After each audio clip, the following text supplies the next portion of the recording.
اور اس کا لنگڑانا بالکل واضح ہو، یعنی بالکل دکھائی دیتا ہو کہ اس کا پاؤں ٹوٹا ہوا ہے، یہ خراب ہے۔ العجفاء التي لا تنقی، اور ایسا جانور جو اتنا کمزور ہو کہ اس میں بالکل ہی گوشت نہیں نکلنے والا، ان کو معلوم بالکل اس میں ہڈیاں ہی ہیں، تو ایسا جانور بھی قربانی کے لیے نہیں چلتا ہے، جس کی ہڈی میں گودائی نہ ہو، بالکل کمزور جانور ہو۔ اس کو امام مالک نے موطا میں، امام احمد نے مسند میں، اور ابو داؤد، ترمذی، نسائی، ابن ماجہ سب میں حدیث موجود ہے۔ اس کے علاوہ بھی کتابوں میں حدیث ہے اور یہ صحیح حدیث ہے۔ اس سے معلوم ہوتا ہے کہ 4 قسم کے جانور ہیں جو صراحت سے اللہ کے نبی صلی اللہ علیہ وسلم نے بتا دیے ہیں، یہ جانور نہیں چلتے ہیں، کہ آنکھ کا کانا ہو اور لنگڑا ہو اور بیمار ہو، بیماری اس میں کچھ ہو، یا اسی طرح سے کمزور جانور ہو، یہ 4 جانور نہیں چلتے ہیں۔ یہاں سوال یہ ہے کہ کیا کان کٹا ہوا جانور چلتا ہے، جس کے کان میں عیب ہو یا سینگ میں عیب ہو، کیا ایسے جانور چلتے ہیں؟ اس سلسلے میں حدیث اللہ کے نبی صلی اللہ علیہ وسلم کی حضرت علی فرماتے ہیں، امرنا رسول اللہ صلی اللہ علیہ وسلم ان نستشرف العین والاذن، ہمیں اللہ کے نبی صلی اللہ علیہ وسلم نے حکم دیا کہ ہم جانور کی آنکھیں اور اس کے کان اچھی طرح سے دیکھ لیں۔ اس کو امام النسائی اور ابن ماجہ نے روایت کیا ہے، اور یہ حدیث حسن صحیح ہے۔ لیکن اس حدیث میں یہ نہیں ہے کہ اگر جانور کے کان میں کوئی عیب ہو تو وہ قربانی کے لیے نہیں چلتا ہے، اس طرح کی کوئی حدیث صحیح موجود نہیں ہے۔ اسی لیے شیخ عثیمین اس سلسلے میں کہتے ہیں، وَأَمَّا مَا يَتَعَلَّقُ بِمَقْطُوعَةِ الْأُذُنِ وَمَقْطُوعَةِ الْقَرْنِ، جہاں تک کہ ایسا جانور جس کے کان میں یا سینگ میں عیب ہو، کان کٹا ہوا ہو یا سینگ ٹوٹا ہوا ہو، فالصحیح انہا جائزۃ مجزئۃ لیکنہا مکروہہ، اس کے بارے میں صحیح بات یہی ہے کہ ایسا جانور قربانی میں چلتا ہے جس کا سینگ ٹوٹا ہوا ہو، کان کٹا ہوا ہو، کان میں سوراخ وغیرہ ہو، ایسا جانور قربانی میں جائز ہے، لیکن ایسا جانور قربان کرنا پسندیدہ نہیں ہے، مکروہ ہے، پسند نہیں، اچھا نہیں ہے۔ لأنہا ناقصۃ الخلقۃ وقد امر النبی صلی اللہ علیہ وسلم ان نستشرف العین والاذن، ایسا جانور ذبح کرنا مکروہ ہے، اس لیے کہ یہ بناوٹ کے اعتبار سے ناقص جانور ہے، اور اللہ کے نبی صلی اللہ علیہ وسلم نے ہم کو حکم دیا ہے کہ ہم جانور کی آنکھیں اور کان اچھی طرح سے دیکھ لیں، ای ان نطلب شرفہما و کمالہما، کہ کان کے اعتبار سے اور آنکھ کے اعتبار سے بہتر جانور ہونا چاہیے، خراب نہیں ہونا چاہیے۔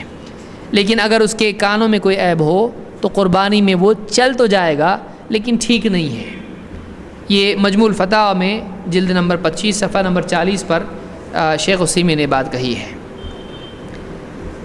سوال یہ ہے، 28واں سوال یہ ہے کہ قربانی کے لیے مہنگا جانور افضل ہے یا موٹا تازہ، کیسا جانور افضل ہے؟ صحیح بات اس میں یہ ہے کہ جانور بھاری بھرکم ہو، گوشت اس میں زیادہ نکلتا ہو تو یہ زیادہ افضل ہے، اس اعتبار سے کہ اس میں لوگوں کا فائدہ زیادہ ہے۔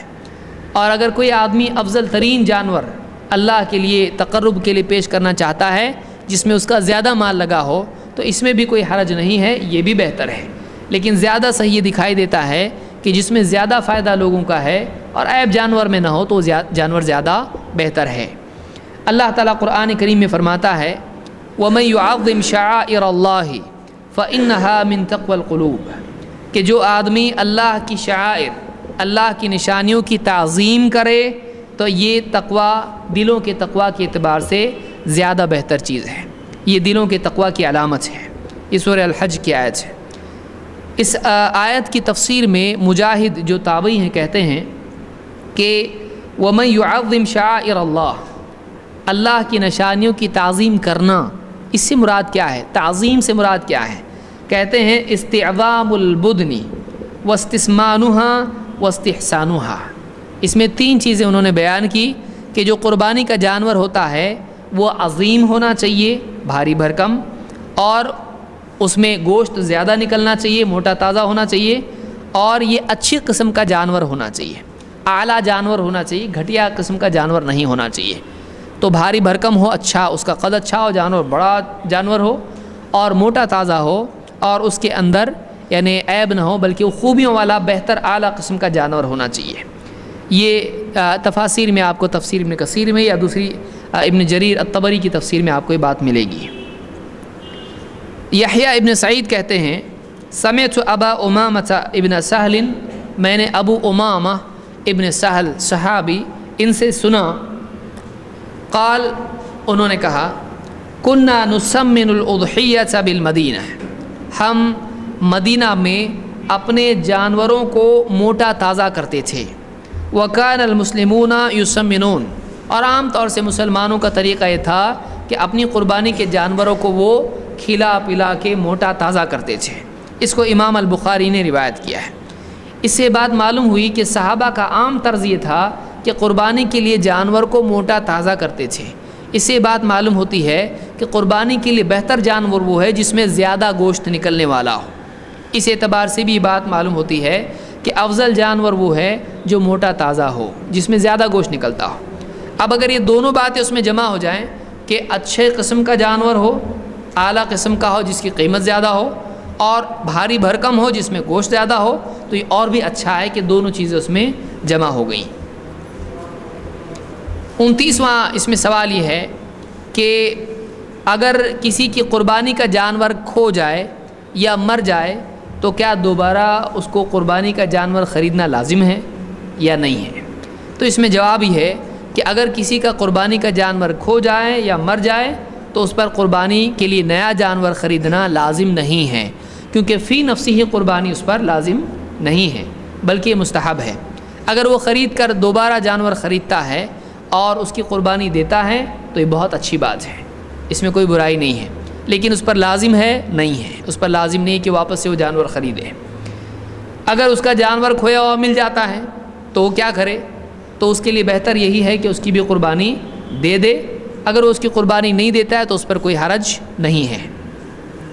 عبداللہ ابن عمر رضی اللہ تعالیٰ عنہ سے روایت ہے کہ انہوں نے کہا من اہدا بدنۃ ثم ضلت او ماتت، جس نے قربانی کے لیے جانور لیا ہو اور وہ جانور ضلت کھو جائے او ماتت یا مر جائے، فإنها ان كانت نذرا ابدلها، اگر وہ قربانی اس کی جو کرنے والا تھا اس جانور کی وہ نذر کی قربانی تھی، منت اس نے مانی تھی، نذر تھی اس کی کوئی، تو اس کو چاہیے کہ وہ جانور بدل کے پھر اس کی قربانی کرے، اس لیے کہ نذر کا پورا کرنا واجب ہے۔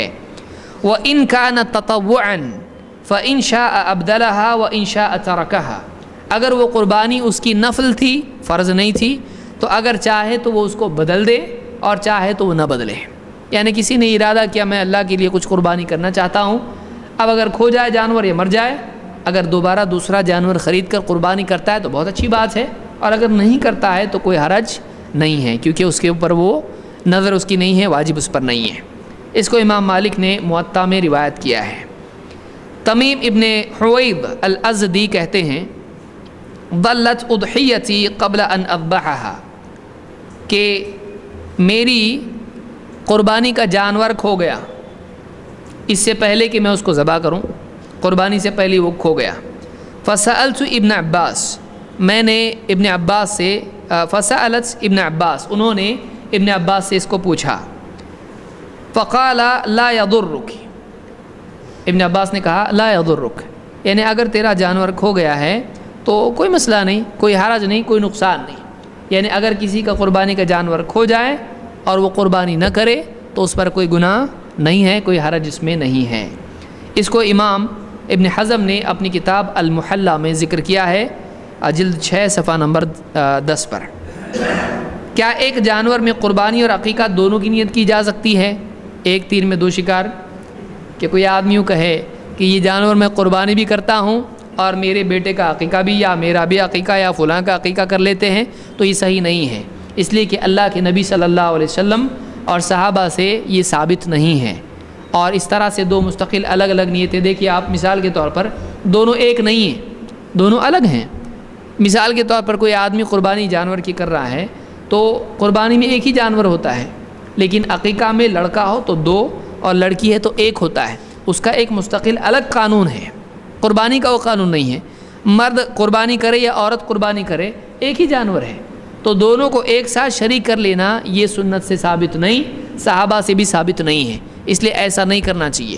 اللہ کے نبی صلی اللہ علیہ وسلم فرماتے ہیں من احدث فی امرنا ھذا ما لیس منہ فہو رد، جو ہمارے اس دین میں کوئی ایسی چیز نکالے جو اس میں پہلے سے نہیں تھی وہ رد ہو جائے گی۔ اس کو امام البخاری مسلم دونوں نے روایت کیا ہے۔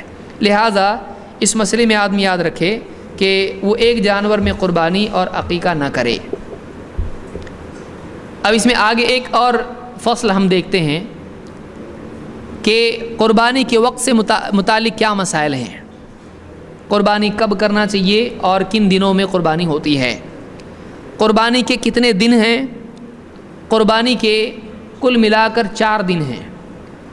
ایک تو قربانی کا دن جس کو یوم النحر کہتے ہیں، اور اس کے بعد 3 دن ایام التشریق کے، امام شافعی وغیرہ اس کے قائل ہیں، اور اس کے لیے حدیث بھی دلیل میں ہے۔ بعض علماء نے کہا کہ نہیں، قربانی کے صرف 3 دن ہیں، یعنی ایک عید کا دن اور اس کے بعد 2 دن۔ تو بہرحال اس میں اختلاف ہے، آدمی اگر اختلاف سے نکلنا چاہتا ہے تو وہ قربانی کے دن اور اس کے بعد کے 2 دنوں کے اندر قربانی کر لے تو اختلاف سے نکل سکتا ہے۔ لیکن صحیح قول اس میں یہی ہے کہ قربانی کے بعد، عید کے دن کے بعد بھی 3 دن قربانی کے ہوتے ہیں۔ اللہ کے نبی صلی اللہ علیہ وسلم کی ایک حدیث ہے جس کو امام احمد نے روایت کیا ہے، اور جبیر ابن مطعم سے یہ روایت موجود ہے کہ وَكُلُّ أَيَّامِ التَّشْرِيقِ ذَبْحٌ، ایام التشریق سب کے سب ذبح کے دن ہیں۔ ایام التشریق کون سے ہوتے ہیں؟ عید کے دن کے بعد کے 3 دن، 11، 12، 13، یہ ایام التشریق ہیں، یہ سب کے سب ذبح کے دن ہیں۔ یہ اللہ کے نبی صلی اللہ علیہ وسلم کی حدیث سے ثابت ہوتا ہے۔ بعض صحابہ کا بھی اس کے مطابق فتویٰ ہے، حضرت علی وغیرہ سے بھی اس بارے میں روایت آئی ہیں۔ تو یہ مسند احمد کی حدیث ہے جس سے معلوم ہوتا ہے قربانی کا دن اور اس کے بعد کے 3 دن، یہ 4 دن قربانی کے ہیں۔ بعض علماء نے اس حدیث کو ضعیف کہا ہے اور بعض علماء نے اس کا جواب بھی دیا ہے، تفصیل سے اس کو شیخ رئیس الاحرار کی کتاب آدمی دیکھ سکتا ہے، اس سلسلے میں انہوں نے اس کا جواب دیا ہے۔ بہرحال مسئلہ نمبر 32، قربانی اتنے دن اگر ہے، چاہے 3 دن ہو یا 4 دن ہو، ان میں افضل دن قربانی کا کون سا ہے؟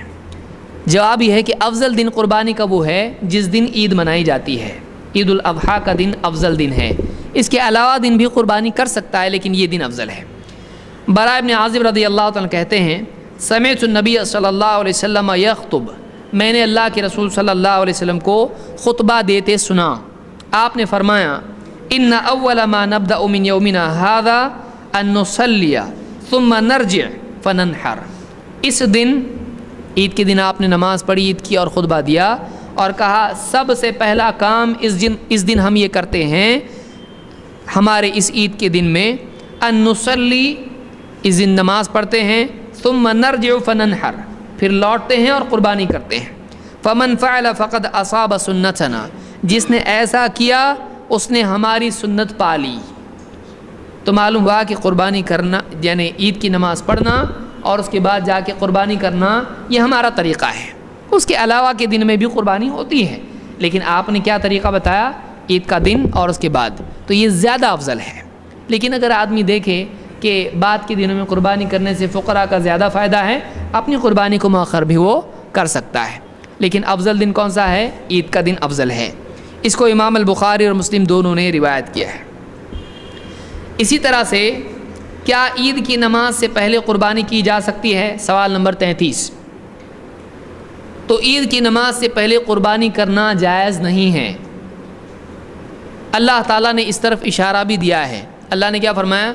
فَصَلِّ لِرَبِّكَ وَانْحَرْ، تو اے نبی آپ اپنے رب کے لیے نماز پڑھیے اور قربانی دیجیے۔ پہلے کس کو ذکر کیا اللہ نے؟ نماز کو، اور اس کے بعد قربانی ہے۔ تو اس میں اشارہ یہ ہے کہ پہلے نماز ہے پھر اس کے بعد قربانی ہے۔ براء ابن عازب رضی اللہ تعالیٰ کی حدیث سے فرماتے ہیں خطبنا رسول اللہ صلی اللہ علیہ وسلم فی یوم نحر، نحر کے دن، عید الاضحیٰ کے دن آپ صلی اللہ علیہ وسلم نے ہم کو خطبہ دیا۔ فقال لا یضحین احد حتی یصلی، تم میں سے کوئی بھی آدمی نماز پڑھنے تک قربانی نہ کرے، نماز پڑھنے تک قربانی نہ کرے۔ اس کو امام مسلم نے روایت کیا ہے۔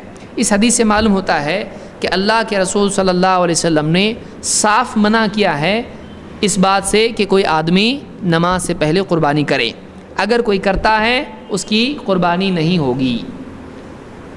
ایک حدیث میں آپ نے فرمایا من صلی صلاتنا واستقبل قبلتنا، جو ہماری نماز پڑھتا ہے اور ہمارے قبلے کو قبلہ مانتا ہے، فلا یذبح حتی ینصرف، وہ اس وقت تک کہ ذبح نہ کرے جب تک کہ نماز سے پھرتا نہیں ہے، یعنی نماز سے پلٹنے تک قربانی کرنا اس کے لیے صحیح نہیں ہے۔ اس کو امام البخاری اور مسلم دونوں نے روایت